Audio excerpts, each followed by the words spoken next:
Imagine transforming your roofing business from a one-man operation into a thriving family-run company that's not just profitable, but also unforgettable in your community. That's exactly what George Villegas of Marva Roofing did. From implementing a bold rebrand featuring a French Bulldog as the logo, to opening a new facility that's become the heart of his team culture. George has rewritten the playbook on creating a standout roofing brand. In today's episode, we dive deep into how George leveraged branding, leadership, and technology to take Marva Roofing to the next level, growing his business while balancing family and work in the fast-growing Rio Grande Valley. George Villegas is the owner of Marva Roofing and a proud member of the Roofing and Solar Reform Alliance. He has built a reputation not just for exceptional work, but also for fostering a team-oriented culture and mentoring the next generation of his family into leadership roles within the company. George's journey is inspiring, especially as he transitioned from stormwork to retail roofing, involving his family in every step.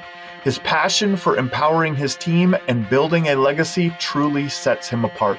Whether you're a seasoned roofing pro or just starting out, this episode is packed with actionable insights.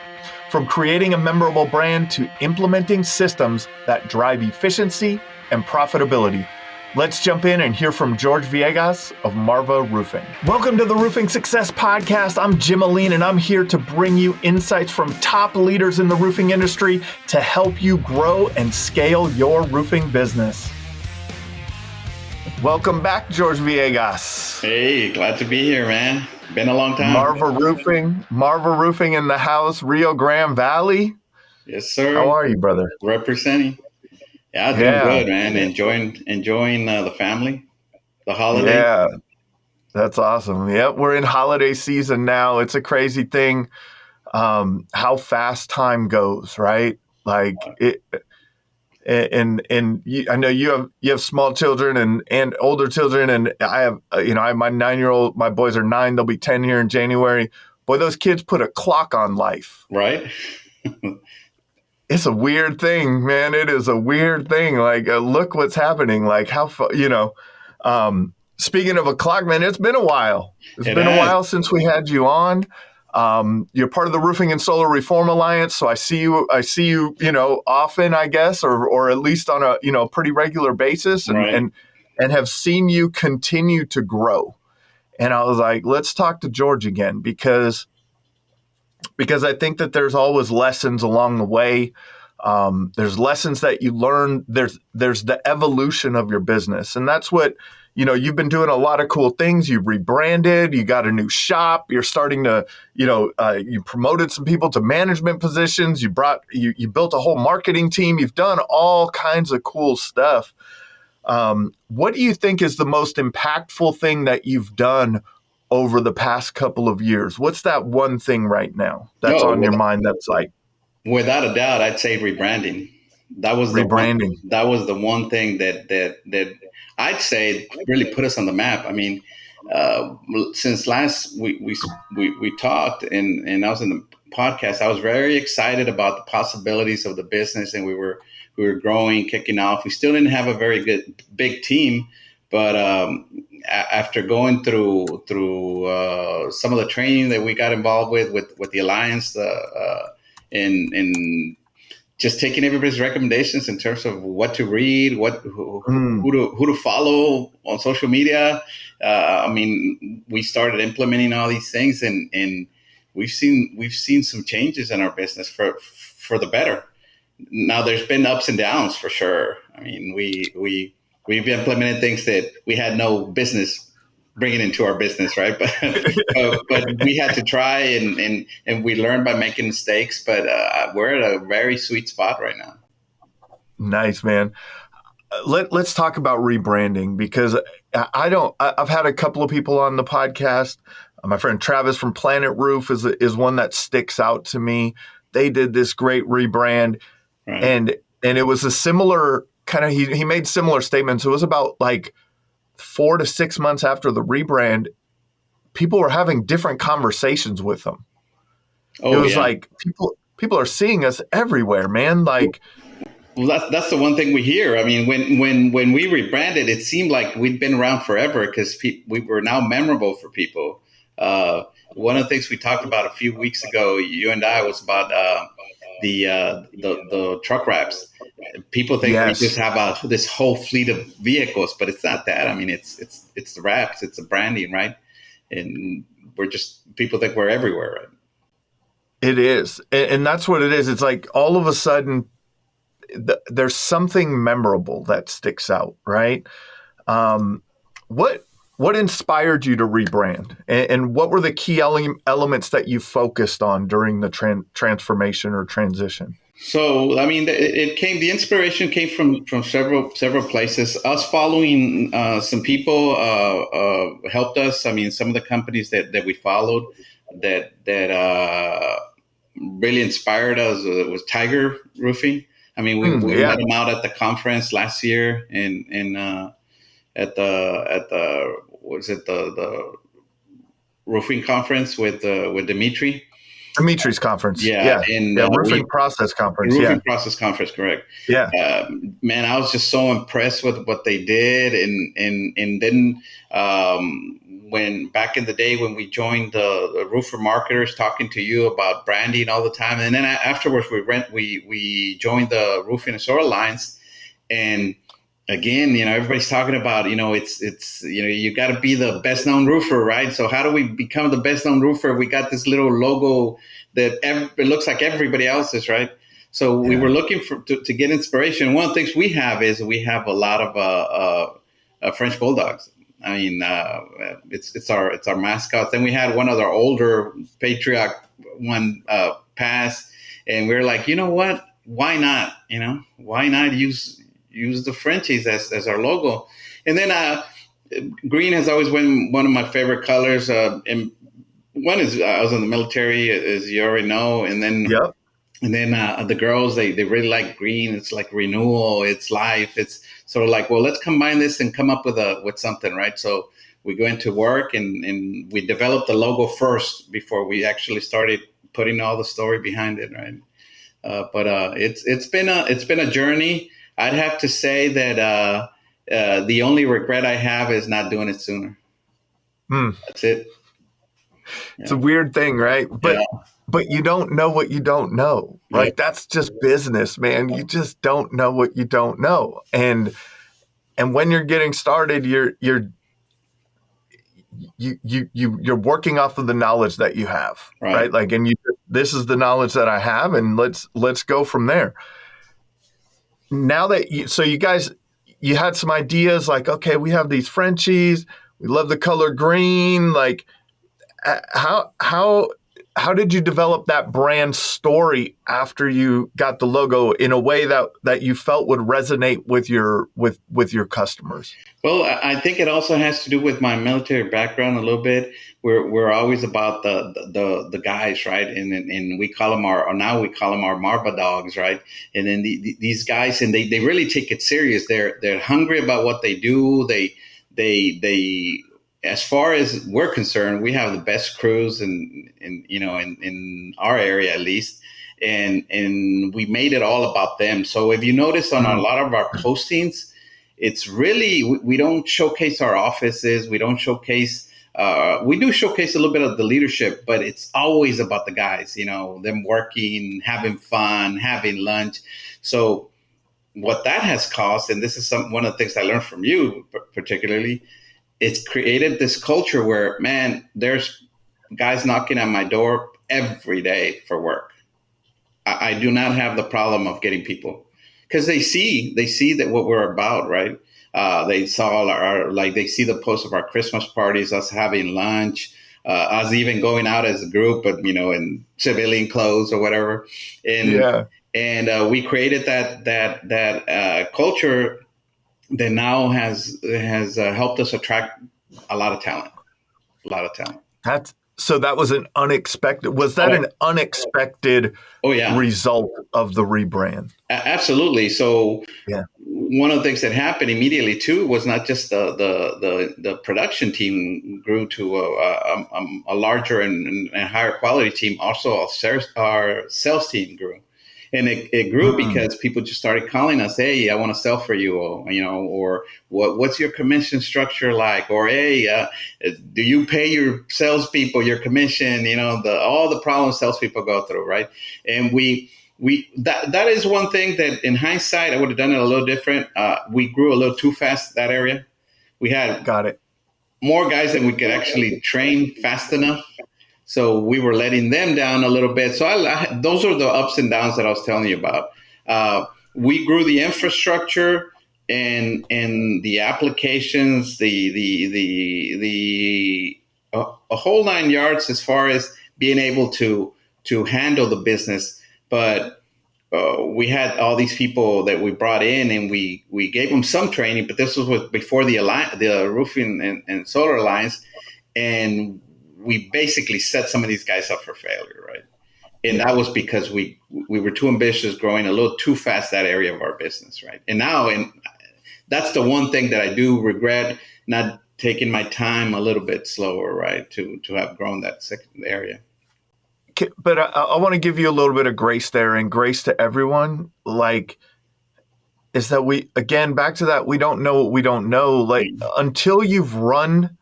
This is what I tell people. A lot of times people will go and work on their processes, and they'll just work on their process and work on their process and work on their processes, but they won't go and sell. Right. Right. And so now when they do sell, they realize, oh man, we need to change this, we need to change that, because until it's a real life scenario, right, until it's real, the process is just a theory, right? And so I for people listening, this is a lesson that you should give yourself is if you go out and start recruiting and you break it, and just have that self-awareness like you have, George, and say, man, this is where we messed up. How do we solve that problem now? Right? It's a way to find the problem. Right. Oh, absolutely. Absolutely.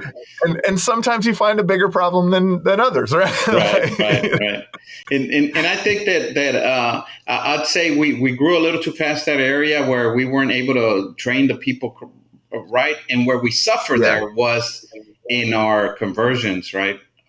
Taking a lead to a sell, because we just didn't have not that they weren't motivated people, they were motivated. It just, we hadn't given them the right training, right? We didn't the right have skill set. Yeah, they didn't have the skill set. Yeah. And that it's an important thing. But so how did you overcome that? So after noticing that problem, then when the first thing we did is we went out and hired a sales manager that could help us put a training program together. We went out and looked for places that we could leverage and provide some of this training by joining the Roofing and Solar Alliance. They already had a program in place. That's right. Man, that changed everything for us. It changed it in good ways. I think it was all good. Now, in the end, we had to let go of some people because we realized, okay, part of the problem is that we hired some of the wrong people. And now we see it because we have a training program that they won't follow, and they don't want to be accountable for certain things, right? So now we understand. So we went from a 19% closing rate, which was horrible, to now over a 30% closing rate, right? Yeah. So before the year when we did a couple of years ago that we did the podcast, it was just myself and one of my children selling. Then we went from that to like 10 guys, 12 guys, we grew our sales team. And now we're back to half of that. But we're selling the same amount. We're selling just over the $5 million mark with half the people, right? But it's now our closing rates are much higher. Now we can always get better, for sure. That's right. But it's the right people a lot of times. I have a question for you, because I think this is where, especially, what were you, or what do you hold those sales reps to from an accountability standpoint that lets you know if they're going to work out or not? So what metrics? What is it in intangibles? Is it the tangible stuff like they're not knocking enough doors? What are the things, what are the metrics that you're measuring or looking at in that new salesperson as you're training them, and you go, yeah, that person was, or you know what I mean? Like, they're Right. not going to do it, man. Well, I mean, if they're not willing to knock a door, at least the doors where we're giving them leads at work that neighborhood. They're not good because we're losing so much potential sales, so many potential sales by not working the neighborhood that we're already got That's right. an install in. Right. So if they're not willing to do that, but then the main thing is if they're not willing to train, we found some people that they just think they know it all. Right. They've come from other companies that they were selling a certain way, and we want them to adjust to the methods that we want and the program that we've had. They just won't do it. So you can't fight with someone. It doesn't mean that they're wrong. I mean, maybe their numbers are good wherever they were, right? And they're doing well for themselves. But if it doesn't, if that person doesn't align with your culture and the way you want to run your business, then you can't force it, right? So we realized that, right? We understood that at a little too late, but we understood it, and then that's when we had to make adjustments. What were some of the red flags that came up that you, looking back, like, oh, these were the red flags that they were not a cultural fit? The first thing is not coming to training. I mean, that's the first thing, right? They don't come to training, or you would tell them, and you could tell whether they're in the game or not. There's a lead for same day within the next few hours, and you're like, hey, can you handle this lead? Oh, I don't have a ladder, I don't have a uniform. It's all at the house. I'm like, man, you're in roofing sales. You should be ready to go, man, whenever, right? Because you never know. That could be your next, $100,000 sale or whatever. And they're like, no, I need like at least a couple days in advance. Yeah, we can't do that. We can't do all that. So it's commitment. Some people just didn't have the commitment, right? And either committing to training or to availability, that sort of thing. And that's another thing too. We were accepting people part-time. So they had some other gig going on, right? They did this or that or whatever. And we accepted people part-time. And people that are part-time for you, they don't commit. They have to be all in. If they're not all in, it's tough. It's really, really tough because you really don't even know when you can count on them, right? So those were the red flags. I mean. And I know we've been talking. You went from 1099 to W-2. How has that changed that accountability? Absolutely, that's the main thing. Office? That's what I was going to say. Accountability. The biggest thing has been that we can tell them where to be at what time and what to do and what to wear. Right. I mean, and that has gone a long way. But not only that, it has helped our guys be more secure about their paycheck at the end of the week. Right now, we give bonuses depending on your performance. So there's a way to still help people out make this business a very lucrative business, either for a manager or a salesperson, even as a W-2 employee. But the biggest thing for us as a business is that we can hold people accountable, right? And we can help them become a better salesperson, a better manager. How? By providing them all the training and the tools that now, before they didn't even want to look at, now they have to. So then they start seeing the benefit, and then all of a sudden you start seeing everybody coming into training, showing up on the weekend, calling in to see if they can pick up a lead that for the weekend or that evening or even on a Sunday, right? So commitment was the biggest thing, in accountability. Which again, at the beginning, we were so eager to give these people business and give them a job that we would hire anybody. It's like, and that that was a problem, right? As long as they could sell. I think every business starts off that way. We need bodies. We need bodies in the seats, right? Like it's like we want to give everyone a chance because we don't understand how to execute, right? I don't know a good analogy for it, man. Like it's but that's what we do early on in business. It is, and there's a term that gets thrown around, that the people that got you here may not be the people that to get you there, and there's all this different stuff, right? Like things like that. And it's like, and the reason that happens is because early on, here's what I think it is, George. Maybe we don't have the hiring skill set. Right. Right. Maybe that's it, right? That we don't have a skill set of hiring. We didn't come from HR. Exactly. Yeah, exactly. So that's why you leverage a lot of the organizations that you join by attending specific classes about what they've done in work and what they've done and didn't work, so you don't make the same mistakes, right? So you leverage your peer group, you leverage the industry and all the knowledge you can acquire from people that already been there, done it, screwed up, or were successful at it.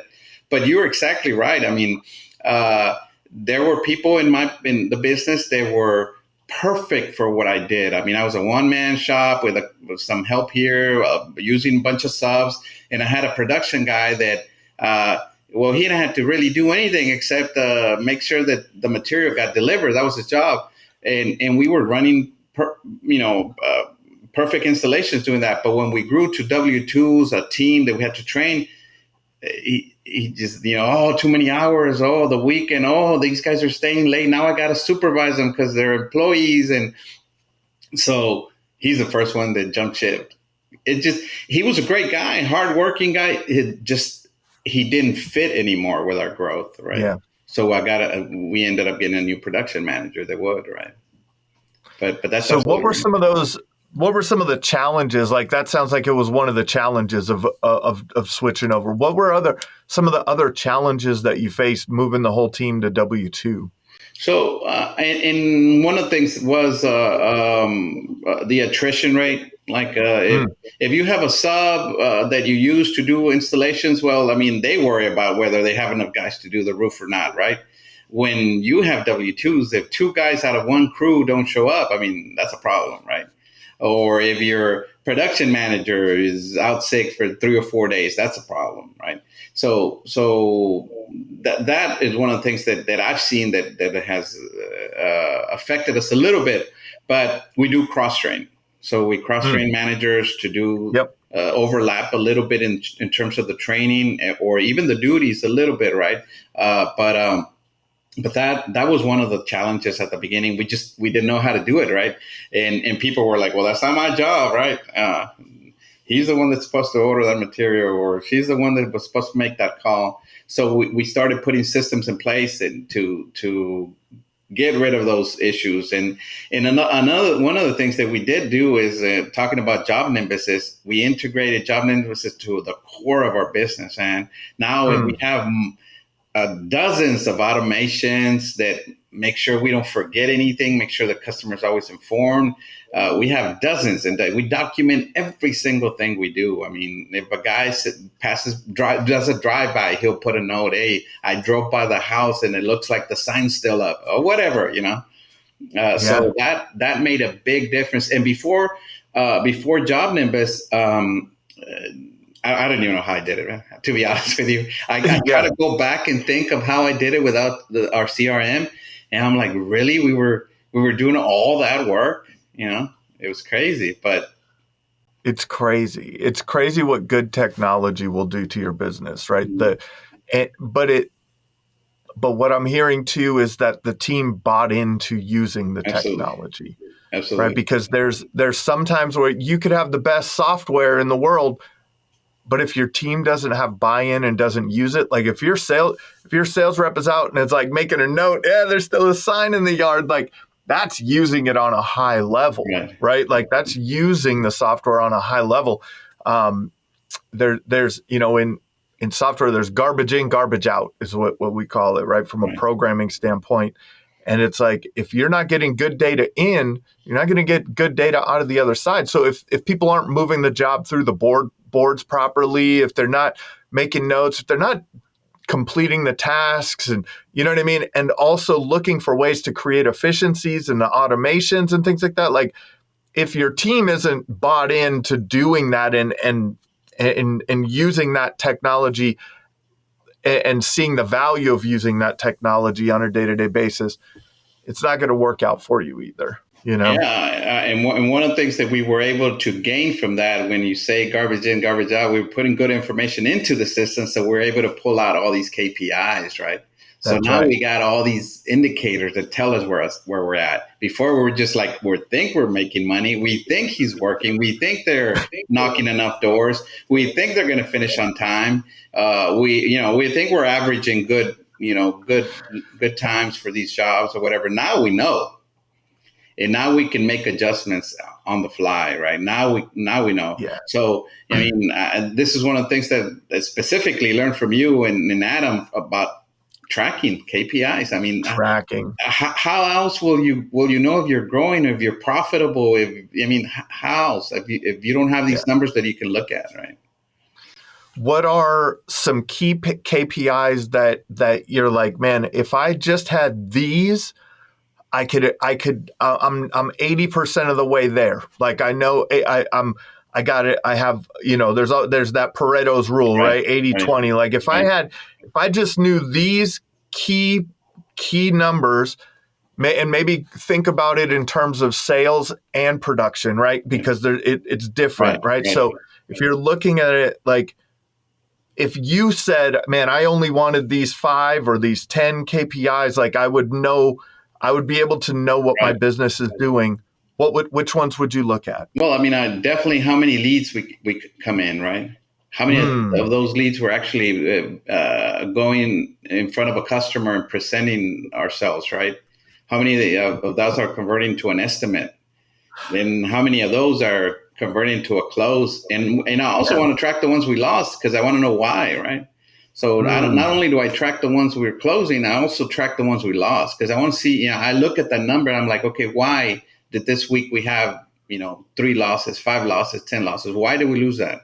So I track that as well. And then I track from we got it and it's a retail, because it's a little different with insurance. But if it's a retail, why did it take so long for production to get started? Why I want to know that. I mean, between we closed what it and metrics? Yeah. What specific things are you tracking there? Is it materials ordered? Is it like jobs started from signed contract? What are those? From signed contract to job complete, I want to know how I want to make those times, because we already have the money. I mean, now it's just about getting it done, right? So, and then I track also, one of the biggest things, I track how many squares or how much work we're doing per the guys we have, because I want to make sure we're profitable. And if these guys, like this week, we instead of producing 300 squares this week, we produced 250. Why is the difference?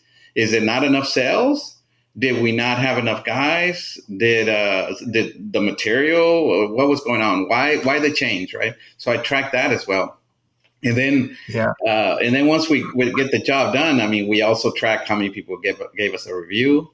We track how many of those gave us a referral. So we have about 10 things that I keep in my mind. Now the girls, they're tracking all kinds of other things, right? That's right. Conversions now on our ads and things like that, because they have to, right? So there's a bunch of a back end of KPIs to track there. But from me as the manager for the business, I track these specific things, which is about 10 of them. Yeah. Yeah. And that's a key point for people to understand, is that each level in your business is going to have its own KPIs. Yeah. Every role is going to have their own KPIs that they're tracking, right? And when so you don't need to know all of those KPIs as the owner. Right. You don't need to know. Your production manager may have another 10, right? Just that they're tracking, 5 or 10 that they're tracking. And you don't need to know all of them. You need to know 2 or 3 of those, maybe, or one of them, right? You may only need to know one of them. You may need to know 3 of them. But everyone has to have those metrics, man. If you don't, you're flying blind. Right. No, You know?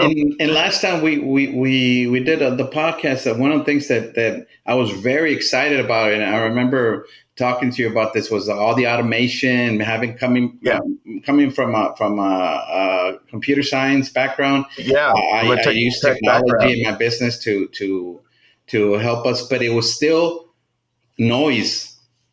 It wasn't until the last year, 2 years, that we really turned it into like systems, the KPIs, What the changed? What changed in the I business? think Where I'm did the it? one that changed. I Okay. understood that I couldn't wear all the hats. Uh, Mm, Too much information can be a problem sometimes. for And sure. yeah, I mean, it just overwhelms you, right? You don't know where to go, what to do with it, right? So having one of the things, the main thing that changed was I learned to delegate. So I got the right people in the right spots to take a bunch of stuff off my plate. Now I can go golfing on the weekend when I didn't Uh-huh. used to have zero time. But that's the main thing that changed. I think my mentality, my like, I got to get my eyes on that. I got to call this guy. I got you can't run a business like that because that's just a job, right? What It, were you enlisted when you were in the military? yes, yeah, Yeah. yeah. So now you moved to an officer role. Right, right, exactly. It was tough for me. It was tough for me to let go. But as owners, there comes a point that you either let go or Mm, you will have a job for the rest of your life, right? In unless you want a business, then you got to learn how to let go and delegate. And as long as you have what we're talking about, all these KPIs where you can hold people accountable, you have the right training, and you can look at your numbers on a daily basis, not monthly, not weekly, on a daily basis. You got to be looking at these numbers, right? And as long as you have those numbers in front of you and you know what to do with them, then the business will work, right? And then I imagine myself retiring sometime soon, so somebody's going to have to do what I'm doing, right? And it's just a matter of who's going to be that somebody, right? yeah. How has your approach to leadership evolved through this process? Like how's everything evolved for you?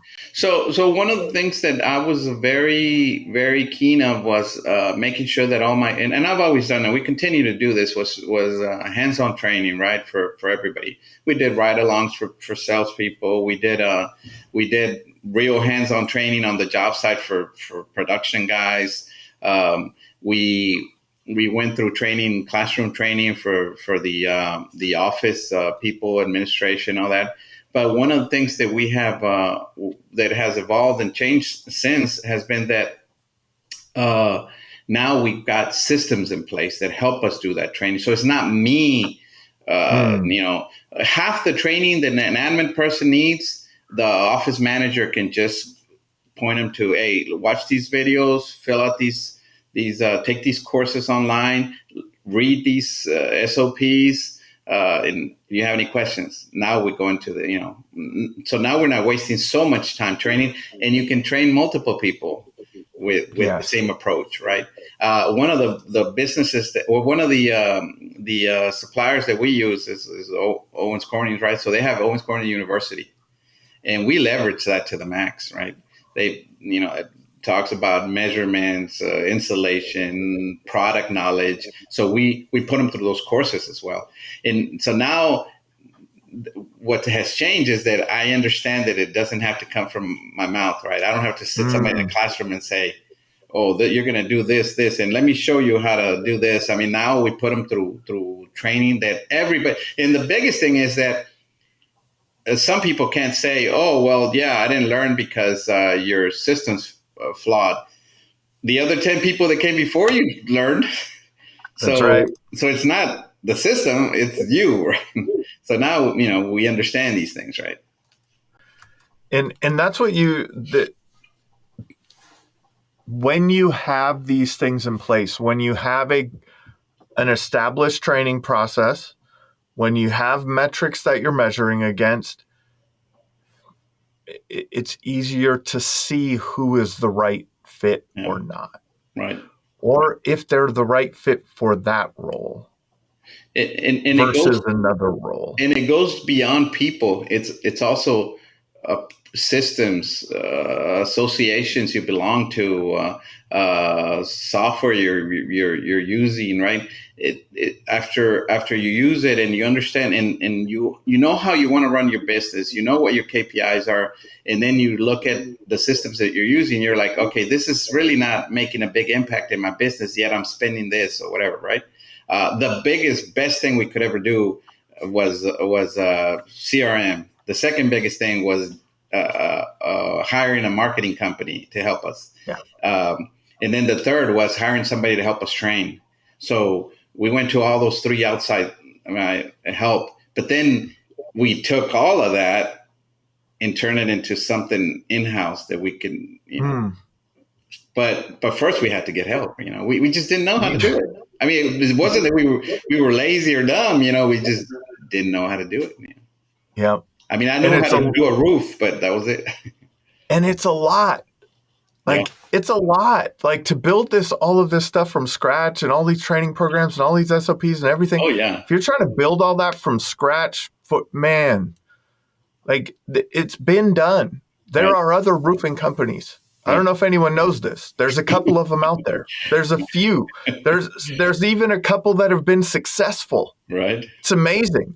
Like, they may have done something in the past that you could replicate, right? No, absolutely. One of the people that I follow is Reno, Paramount Roofing. Oh, man, that guy, he's amazing. The stuff he's done, this journey.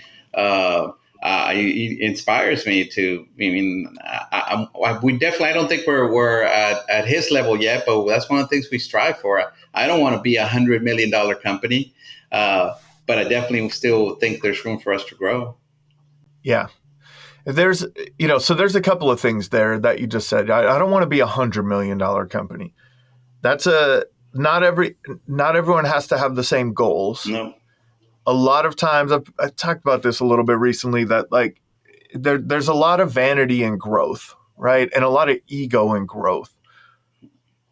You don't have to have $100 million company to be successful, right? Like, it's a whole different thing. It's what you actually want in your life. If you have a $5 million company and you're optimizing for profitability, right? My goodness, man, that makes for a heck of a life. Yeah.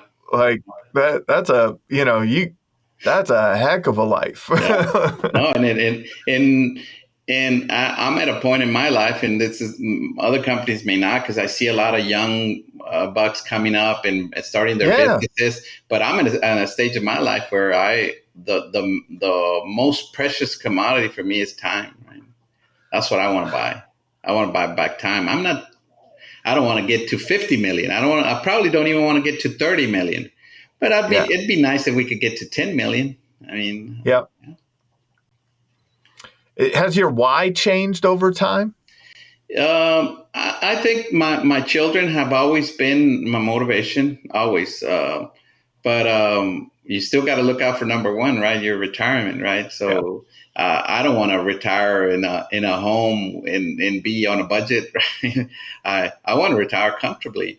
I've traveled plenty, so it's not about travel for me. I think it's quality of life, and with my small children, I mean, I still got some responsibilities, whether they want to go to college, other things, right? So to me, it's more about buying back my time and having that family time now. Did you read that book? I like the new trucks too, like everybody else does, but they're not my motivation anymore. Now, when I talk to a lot of guys that come up to me for advice, they're like always talking, oh, I just got that new F-250. I'm like, man, I wish I could tell you that you're making a mistake, but do your thing. Right. That doesn't matter. Yeah. That's not the stuff that matters. Other things that you've done. So, as I guess we're kind of still on the team concept here, is like you've I don't know, either hired. I don't know if you hired or if you promoted people into more managerial positions. So what it is I've always had a goal with my business. since we talked last, I mentioned that I used to do storm work, right? So I didn't have a Yep. retail shop, right? I used to go out and just and I'd take 5, 6 crews and find a company that would hire us and give us a bunch of roofs, and we just work for 6 months, come back home, right? So that was a model, and I did it forever, and it worked. I mean, it was profitable. It's just very taxing on Yeah. the family, taxing on the body. Always, traveling, whatever. So after I finished doing that part of the business of my business, I decided that I wanted to open a retail shop where I could actually get my children involved, because at this point now they're all grown, right? Uh, and after talking to all of them, they were all very excited. I mean, they saw the kind of the living that the roofing industry can give you, and they saw the potential. So when I told them, "Hey, you want to join the business? Let's open a retail shop, right? Let's stay local.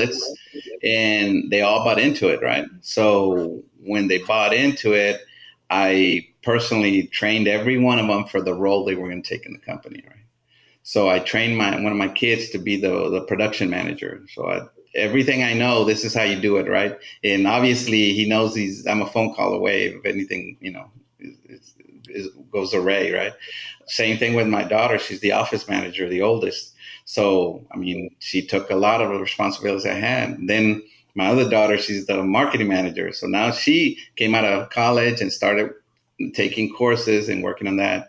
Then my other son, he's all like a YouTube kind of guy and technology oriented. So he started doing all the videography, right? And then my wife, she does the all the financials, so she took over everything, so I don't have to worry about numbers. I'm like, don't come to me about numbers anymore, about money actually. So I took all those hats off. I used to wear them, and I created those positions, trained them, and then with all the organizations we belong to, from roofer marketers to Roofing and Soil Alliance, we're still part of the Roofing Insights with Dimitri. So now everybody takes the training from there. So it's like, okay, you're going to take that, and you're going to take that, and you're going to take that, and you're going to be part of that training and take it, right? So now I'm left to oversee just the overall health of the company, right? And I'm here to answer any questions until there's no more Yeah. questions. How do you balance that the family and business Oh, relationships? it gets tough. It's for Yeah. sure sometimes, Yeah. especially because I mean, some of my kids are young, right? I mean, I got a 19-year Yeah. old in charge of production. We're producing 350 squares a week with the teams that we have. And he goes out and party on the weekend, and then Monday he's a little sluggish. Yeah, he gets in trouble, right? And they do feel that for sure. You go through that. I mean, it's family. Yeah. They feel like, hey, you know what? Nobody's going to say anything, but we don't. We don't. As a matter of fact, we had just had a sit down because I started seeing some of the numbers go down a little bit, and now I know it's winter, and Yep. it does affect. But I'm like, okay, I don't like the way this is Get going, on them right? early. Get Uh, on them early, George. I managed to keep it level. We wouldn't grow in December, but I kept it at a level. I don't want this Uh-huh. going downhill, right? So we sat everybody down and was like, what can you do? And I always ask them, tell me what you can do to help us, Yeah. Tell me, well, I could do this or I could do that. Um, and then I come back and say, all right, well, let's have a plan. Let's do this. Let's make more phone calls. Let's do more posts. Let's call more customers. Let's request more reviews. Let's talk more to the homeowner on site so they're happy and we get those referrals. So, but everybody does. All my children, they definitely do. At times, want to invoke the family card, right? But we so I mean my I have a 2-year old, a 4-year old, and then my daughter has a 5-year old, a 4-year old, I'm sorry, and then my teenage granddaughter. So we have like a daycare at the shop sometimes. But I wouldn't have it any other way, man. That's right, man. That's I think awesome. to me that's one of the rewards of having established a business, even if Is I have that to deal with the family card thing.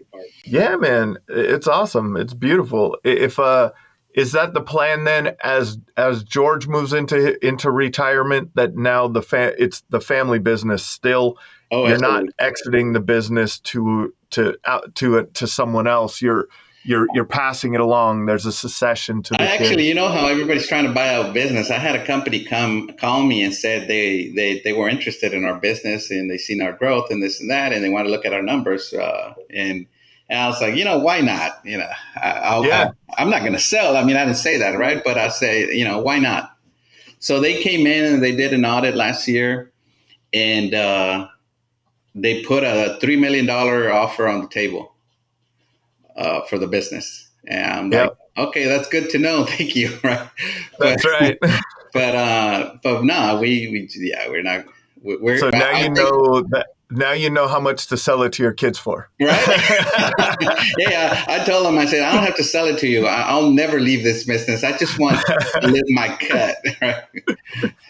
But no, for sure. I think that the goal is to exit, but continue to provide it at a maybe at a consultation level advice Yeah. to my children so they continue being profitable in the business. I mean, I think they still have something to learn from me every day. I mean, uh, I can come up with good ideas still. I mean, I've Yeah. got that. I got that mindset of growth.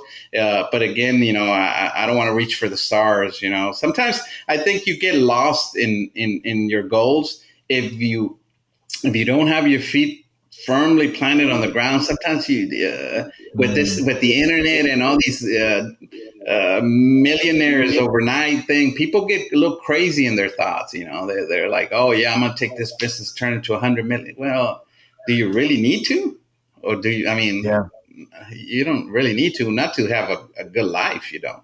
I mean, That's what even a three I've million seen. dollar business is a Yeah. good life, man. It's a good life. And it's a good life, right? Like Yeah. that's what I've seen. That what did I see recently? I think over the last couple of years, I saw a post. I think it was Gary Vaynerchuk that Right. had the post, if I'm not mistaken, and he was like, "Do you know what the 1% what a 1% income is?" Right. Like, and I think in Minnesota here, if I'm not mistaken, it was like 400, 500,000, somewhere in there, right? Like for a household income. Right. You could do that in roofing. Oh yeah. I don't Oh, know I don't absolutely. know if people know that, but like, you know, like I you know. can, I know. Dimitri keeps getting hate because people tell him, "Hey, stop giving away the secret. Everybody wants to be a roofer now." But yeah, but hey, that's happening here in my area of the country. We most definitely have seen an influx of new upcoming companies in the last year. I guarantee you, 50 companies popped up that they're wow, roofing companies, at least, because I didn't used to see this many companies now. But if you yeah, go look, if you do a search for metal roofing in McAllen, metal roofing in Brownsville, metal roofing in FAR, guess who pops up first? Because we've been doing it that's for a right, while, right? And we, that's we, right, we've got all the right systems in place, right? And so, and it's to me, it's good that there's people able to do it, and you're down in Texas, so there's not a lot of barriers to entry, right, right? And so but will they execute? right, Will they have, most people don't make it, right, unfortunately, right. and you know but conversations like this, hopefully it helps other people, Oh, right? It gives other people, because my goodness, there's room. oh yeah. Like if there were 60 new companies and you still did 5 million, like what's the, you know what I Right. mean? Like No, no. I mean, how crazy is that from an abundance mind, like, or just looking at how big is the market truly? Do you right. really, you know what I mean? Do any of us really know how many, like, what our market really has in terms of, like how many dollars are being, spent on roofing services in You, our market? you can tell right away if you just are somebody that watches their environment and what's going on around them. We're growing. the Valley is becoming such a big hub. There was an article years ago on I want to say Forbes, it was either Wall Street Journal or Forbes, that the Rio Grande Valley was going to be the next metropolis, something like Dallas Fort Worth area. It's getting there, man. It's getting there. And I see it. I mean, there's new subdivisions coming up. Guess what? Those 300 homes in that subdivision are going to need a new roof. And then at some point, if there's a storm, they're going to need it again, right? So, and they're popping up everywhere. There's actually a shortage of homes here in the Valley. I mean, builders can't keep all up. Over. Yeah, all over. There's a shortage of homes. It's like, and so, it's like the pie is growing at the same time, right? And everyone has to get better, and the better you are, the better you'll do, and but there's levels to it, and there's learnings along the way. I wanted to just kind of finish off with one thing. You guys, you opened a new shop, so you bought a shop. You have your own building now. What have been some of the impacts of that? Whoa, it's changed the game completely.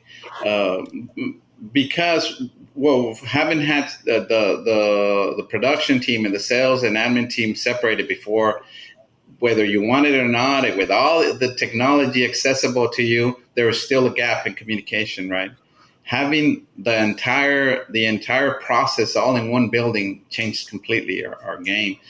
Cut back on our times, cut back on our losses, cut back on mistakes. So that was the main thing we saw. But then the biggest thing that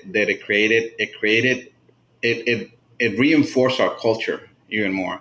We got lockers for the guys and we got showers for the guys when they come in. And we got areas where they can hang out in the afternoon if they want, watch some TV. I mean, we created a culture where people want to come to work. And that's a big difference. Everybody's smiling. Everybody's happy. I'd say we're very fair with what we pay. Maybe we're not the best paying company, but we're very fair in what we offer. And having a team that has come together with the help of this shop and the way we're doing business now is changed our game completely, right? And we're in a permanent spot now where people can find us, right? And there's a big difference when a homeowner it's a high detail oriented homeowner that goes to a sales office versus show up to our shop. They see the trailers, they see the trucks, they see the material in stock, they see everybody in and out, coming in and out. There's a big difference. You get a lot of buy-in. You gain credibility. Yeah. That authority and credibility, that trust. Yep. Right? Wow. You're going to be here, even if it's just subconscious to them. Right. You know what I mean? Exactly. You're going to be there. Like you're going to be. And then, as you told me, that has allowed you also to buy some things in bulk. Right. And have some, there's some, I'm sure there's been challenges in learning how to do inventory management and what to buy and how much and things like that. Well, we didn't have a warehouse manager at the beginning, so you can imagine the chaos, right? Everybody just they were at the flea market just grabbing stuff, right? So then we realized, okay, if we're going to do this bulk thing, it works because it saves us time, productivity, and money. But somebody's got to manage it, right? So we got a warehouse manager, and now we even sell to some other to crews, right? Crews that do their own thing. Like they'll call me at night or they'll call the girls and say, "Hey, I'm going to do a roof. I need a package." So we'll put a package together. We have a forklift, which is loaded up to their truck, and then they go about their way. And we make a little money. And the biggest thing for me is I like to sell it because I can continue to buy bulk. Right? Yes. So even if I don't use it, they're buying it from me. I'm making a little bit more money on it. And now I can continue to buy those truckloads, right? So it's helped us immensely in our. But also it's helped us save a little bit of money. On the average, we were looking at a couple of weeks ago, it's $500 per ticket on average we're saving. I mean, it's a big difference, man. and we're not neglecting quality. This is all approved material we're buying. We're not buying anything from China, anything that's not been, well, even if it's been approved and tested, right? But we don't buy like leftover material or secondary class, nothing. It's all new stuff, and Yep. and we're able to do. And in some cases, what has helped us is maybe we get that one deal that the person's like, oh, there's this one guy, he'll give it to me. All right, I'll give you a couple $100, and I'm not losing money on it, right? Yeah, for sure. Well, George, man, it's been an awesome conversation. I think it's going to be helpful to people. This has been another episode of the Roofing Success Podcast. Thank you for tuning into the Roofing Success Podcast. For more valuable content, visit roofingsuccesspodcast.com. While there, check out our sponsors for exclusive offers, shop for merchandise, and sign up for our newsletter for industry updates and tips. Also, join the Roofing Success Facebook group to connect with other professionals and stay updated on the latest trends. If you enjoyed this episode, please subscribe, like, share, and leave a comment. Your support helps us continue to bring you top industry insights. The website link is in the description. Thanks for listening.